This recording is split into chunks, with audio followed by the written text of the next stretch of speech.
I'm Jennifer Purcell, and welcome to my podcast, Living with an Invisible Learning Challenge, where we will discuss, discover, and learn more about the challenges and triumphs of those with NLD and other learning challenges. I do have a website for this podcast, and it is called livingwithnld.com. I also have a Facebook, Instagram, and Twitter account for the podcast. They are all under the same name, which is Living with NLD.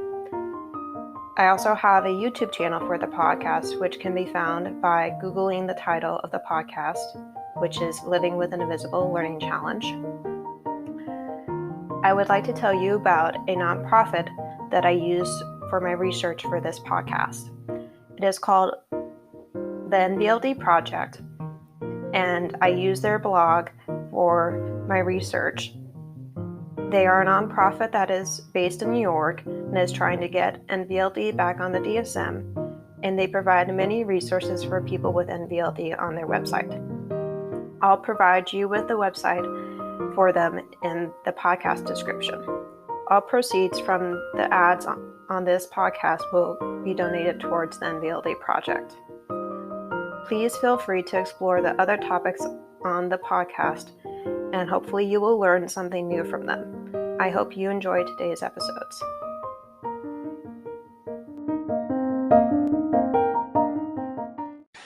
Good morning, and I hope you are enjoying the new podcasts that I created, which again, if you haven't heard of them, one of them is called Shiro, Be Your Own Hero, and that one was about heroism and inspiring yourself to be your own hero in your life instead of trying to look for others to be your hero or mentors.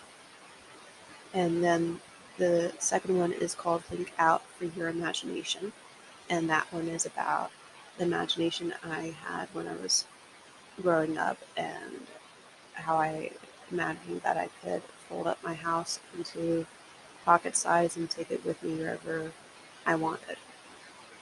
And then the next one is Chats, Barks, and Growls, Combos with Your Pet.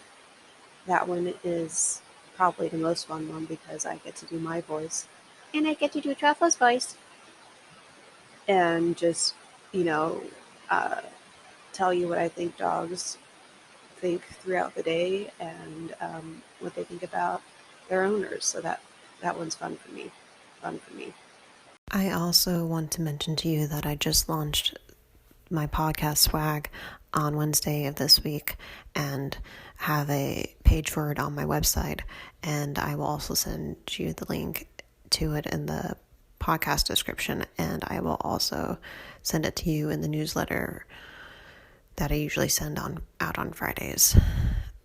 I am now selling t-shirts, water bottles, and a backpack, and they all have the podcast logo and title on it and the tagline.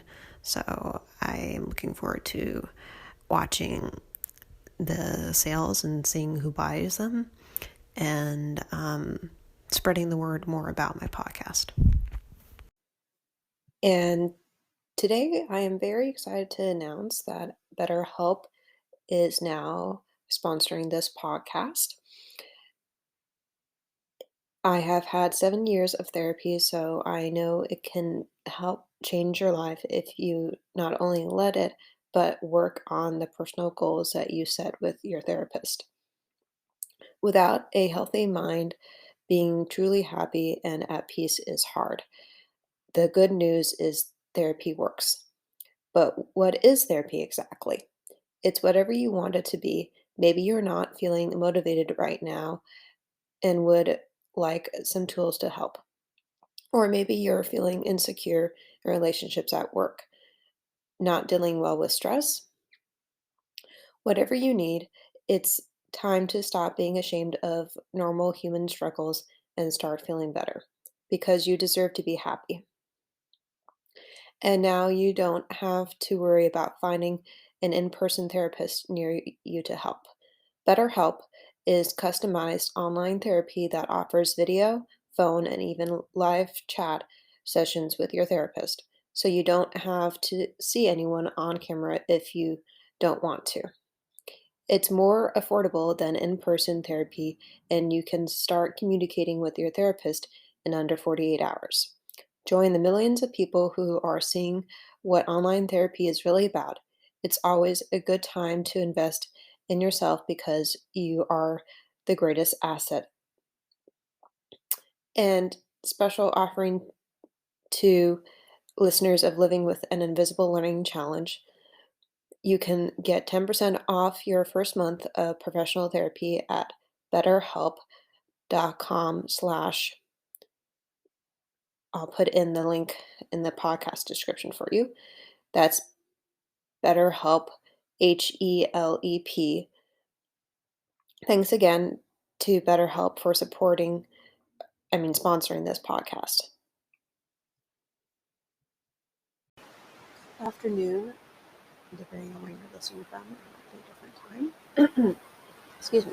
So today's episode will be about what I have learned from online and in-person dating.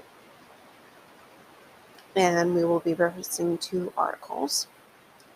So have you ever been ghosted, treated like garbage by guys, or learned a lesson the hard way? Have you ever been on a date with a guy or a girl that you knew you had no connection or chemistry with even before it was over? How many dates did it take you to learn what you wanted and didn't want in a relationship? And this is just based on my experience, as it always is, with my episodes. So if you haven't had the same experience, then it might not be helpful. But if you know somebody who has, it could help them out, or it could help you, learn some things to watch out for or look for. And I'm not saying all guys are going to be like the ones that I interacted with, but I wanted to give you some information on the ones that kind of have gone sideways for me. So here we go. I've been ghosted by many guys. I have lost count of these times, of how many times, but I've learned to let go quickly when this happens so that I don't dwell in the past and get hurt too much by it. I've been on a few dates that I knew there wouldn't be another one after that first one because there was no connection or chemistry. It took me about 10 months of being in a toxic relationship with my ex to learn what I didn't want and what I did want in a romantic relationship. It also took me a year of letting go of what I had with my ex to learn those things. I knew I didn't want someone that would change me, my thinking, and my values and turn my life upside down. I don't want one that destroys and breaks my trust in my family relationships either. I also don't want one that creates tunnel vision because of being blinded by love, lust, and sex. I also don't want someone that doesn't like their job, doesn't have a social life, and also is too protective of me. I also don't want someone that shares my personal life experiences with their family and their friends without my permission. I don't want one that minimizes my NLD, sexual abuse, and family traumas and chronic migraines. So, what do I want then? I want one that I can trust with anything and everything that I need and want to share with them. I would like to have deep conversations with them about my past, present, and future, if they are open to that. I want one that I can do fun things with and make happy memories with them. Him. I want to make memories that I'll never forget. I also want to share my life experiences from my past with him. I do want one that also allows me to have guy friends and see them without being jealous. I want to be able to see my girlfriends too. I also want a guy that treats me right and how I deserve to be treated.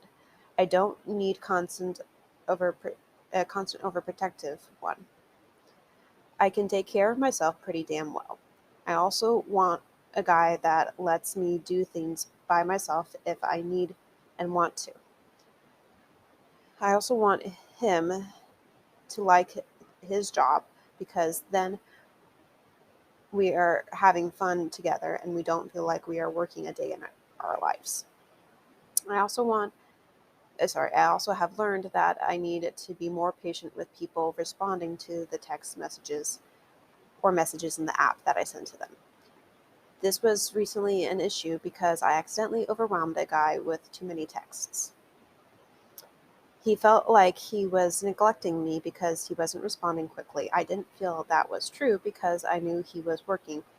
He felt like this would be true with whomever he dates and that he couldn't be a good date. So I told him maybe we shouldn't date anymore. I regret saying that.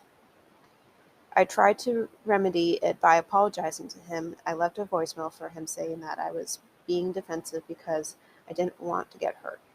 I was willing to hear him out and listen to what he was really trying to say. I was willing to let him call me or meet me in person to talk. But he never responded to it, not even by text. This hurt because I guess I was right. Enough about me, let's explore what others have learned from dating. The first article is titled Online Dating and Neurodiversity by Leslie A. Sickles, um, who is a licensed social worker on the spectrum with Spectrum Services. Quote, much has been written about the basic safety and considerations of online dating, yet little research has been conducted to understand the nuanced difficulties that many that may be presented for individuals on the autism spectrum who date online. A survey by Roth and Gills in 2015 found that most commonly reported online dating concern for individuals on the spectrum was related to safety. Safety associated with online dating typically refers to prescribed guidelines such as meet in public place and do not disclose personal information, but there are additional difficulties that may be present for neurodiverse individuals. These are more specific safety concerns may result from lack of experience in relationships, difficulty understanding social conversations, or perpetuating negative social experiences. Technology and written communication make connecting online increasingly accessible and appealing, and more neurodiverse individuals turn to online dating to form romantic connections. While this may facilitate easier opportunities for initial conversation or connection, it may also pose specific risks and dangers. This article aims to offer additional information about the landscape of online dating for individuals on the spectrum and to better support those who wish to successfully and safely connect online. End quote. So I definitely can relate to that because whenever I am texting somebody or messaging them in any dating app um, or with my phone number, it's hard for me to read the tone of the conversation. And maybe you have this too, even if you're neurotypical. Um, and it's hard for me to know if they're sarcastic unless they do a LO emoji or winky face or a smiley face, something obvious that gives me a sign. Um, so usually I'm okay with telling a guy that, and I'm okay with even doing this even before we meet, that I sometimes don't get sarcasm, sometimes I don't read social cues very well, and sometimes I might be offensive because or defensive because of my past and my experiences I've had with being taken advantage of by guys. Um, and I do that because I kind of want to see how they respond to those things because those are personal to me and that's going to come up with any guy. And if they respond well, then I'm willing to meet them in person. But if they don't, then that's not going to work out because it's like I don't even need to go any further than that because then I know that they might not be very understanding about some of the challenges that I have, and some of the things that I um, still am working through. And I do need somebody who is understanding and who is able to um, help me if they're willing to with those challenges, or at least support me with them if they don't feel like they can help me. Um, because when you're with a when you're dating somebody who could be a potential partner, you want a guy or a girl who will be able to, be in a two-sided relationship where there's some give and take of what you help them with and what they help you with and what they support you with, and you know again what you support them with. And there's got to be more than just doing fun things together and learning about each other and having things in common. Excuse me. You want somebody, like I said earlier, that you are going to make memories with, that you're going to remember for the rest of your life, um, and that you can pass time with without really realizing how much time passed, um, and being able to really enjoy your time with them and share your life with them and have them do the same things as well. And it's hard to find that, believe me, and I haven't found it yet, but I'm not going to give up because I know that there's a guy out there for me that can do that. So the second article is titled Dating for Neurodiverse Adults series. Um, Dating on the spectrum, autism spectrum, why knowing yourself is essential to relationships, by Dr. Tasha Oswald. And this was written earlier this year in September.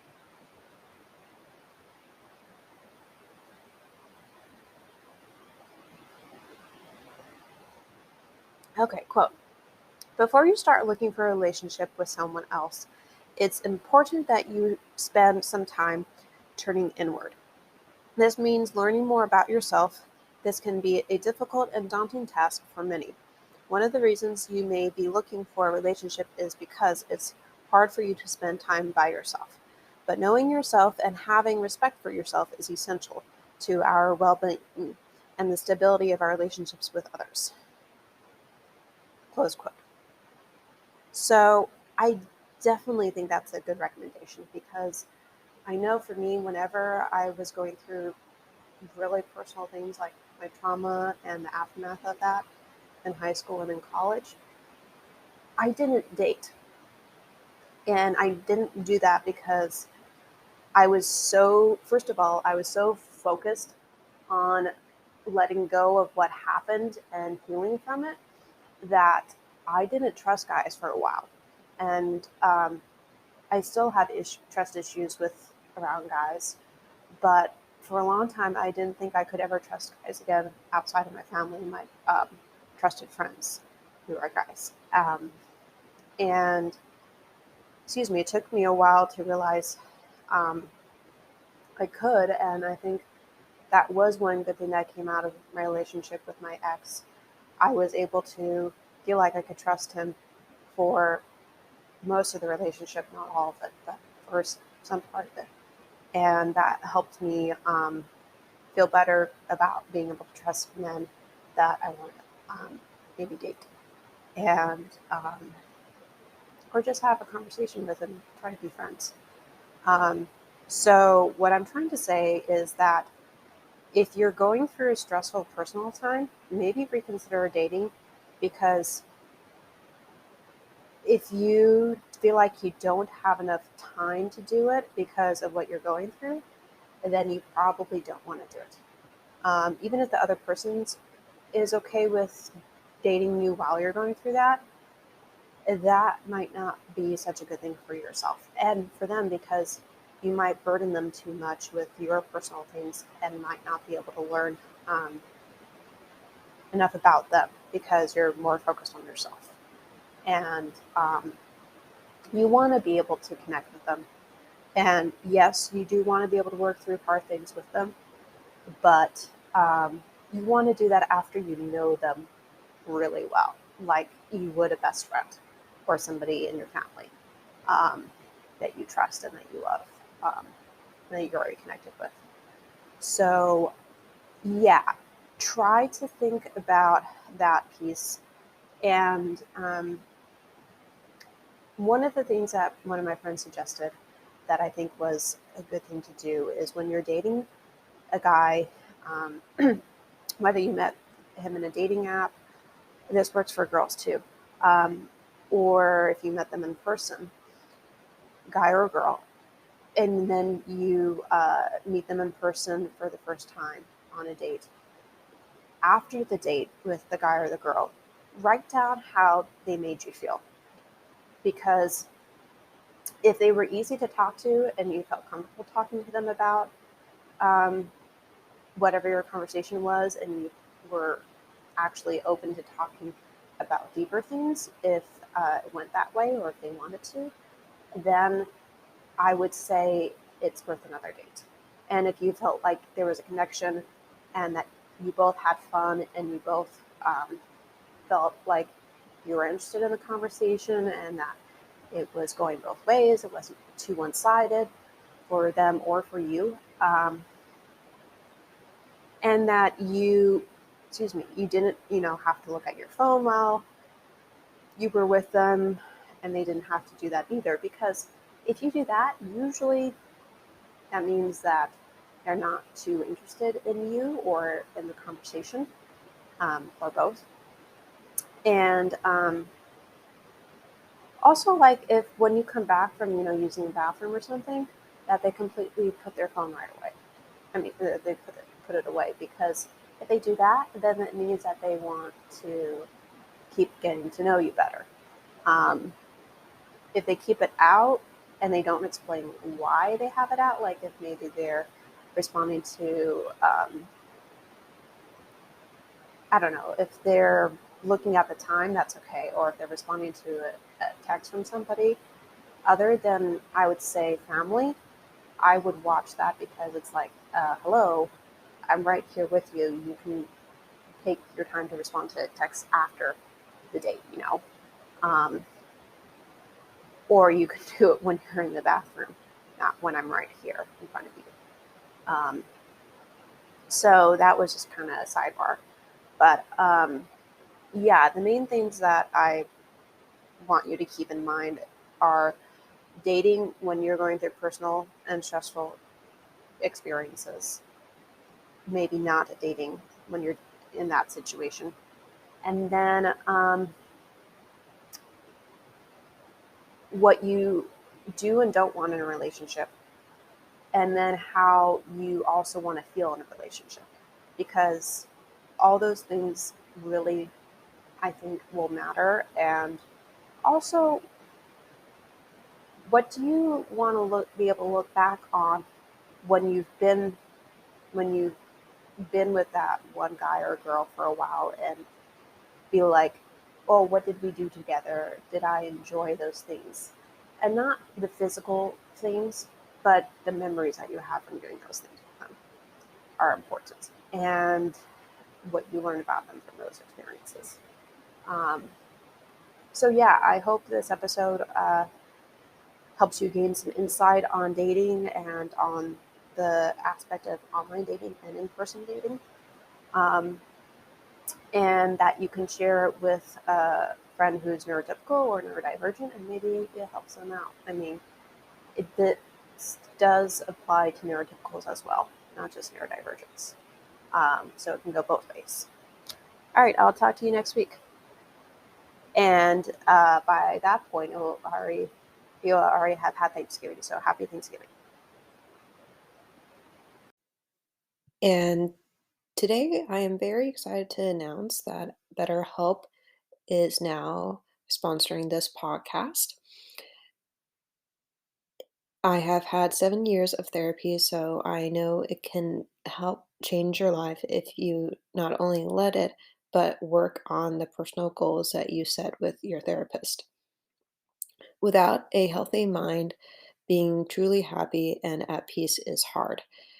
The good news is therapy works. But what is therapy exactly? It's whatever you want it to be. Maybe you're not feeling motivated right now and would like some tools to help.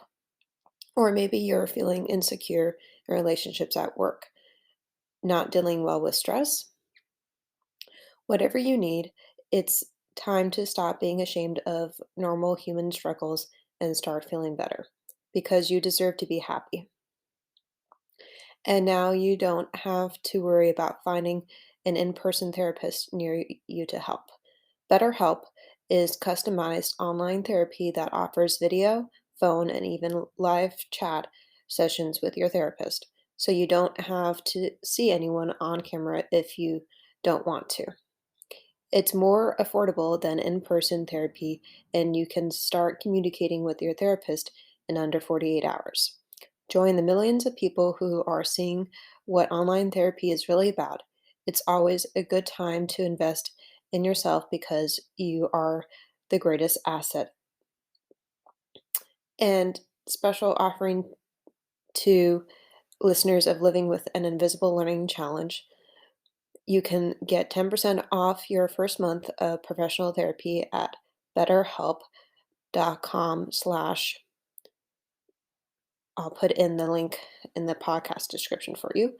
That's BetterHelp, HELEP.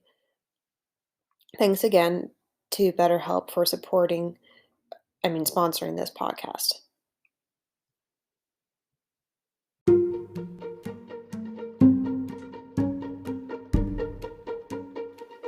As I wrap up, there are some things I would like to share with you, my audience.